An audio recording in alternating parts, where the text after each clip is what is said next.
నాకు తెలిసి మీలో చాలా మంది థైరాయిడ్తో బాధపడుతూ ఉండే ఉంటారు. మన body temperature, heart beat, BP లాంటి జీవక్రియలతో పాటు బరువును కూడా కంట్రోల్ చేయడంలో thyroid hormone key role play చేస్తుంది. అయితే కొందరిలో ఈ హార్మోన్ ఎక్కువగా కానీ లేదా తక్కువగా కానీ విడుదలవుతుంది. దీనివల్ల థైరాయిడ్ ప్రాబ్లం వస్తుంది. అయితే నిజానికి మనం తినే ఆహారం థైరాయిడ్ హార్మోన్ల ఉత్పత్తిని పెంచవచ్చు లేదా తగ్గించవచ్చు. దీంతో థైరాయిడ్ వస్తే నాన్ వెజ్ తినొచ్చా లేదా అనే డౌట్ మీలో చాలా మందికి ఉండే ఉంటుంది. నిజానికి థైరాయిడ్ ఉంటే కొవ్వు ఎక్కువగా ఉండే నాన్ వెజ్ ఎక్కువగా తినకూడదు. కానీ చికెన్, మటన్లో శరీరానికి కావలసిన ప్రోటీన్, పోషకాలు ఉంటాయి. కాబట్టి వీళ్ళు కొవ్వు తక్కువగా ఉండే చికెన్ను ఫ్రైగా కాకుండా ఉడికించి తీసుకోవచ్చు.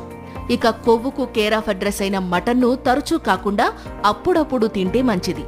అలాగే వీళ్ళు ఉప్పు, పాల ఉత్పత్తులు, గుడ్లు, చేపలు వంటివి తింటే థైరాయిడ్ హెల్త్ బెటర్ అవుతుంది.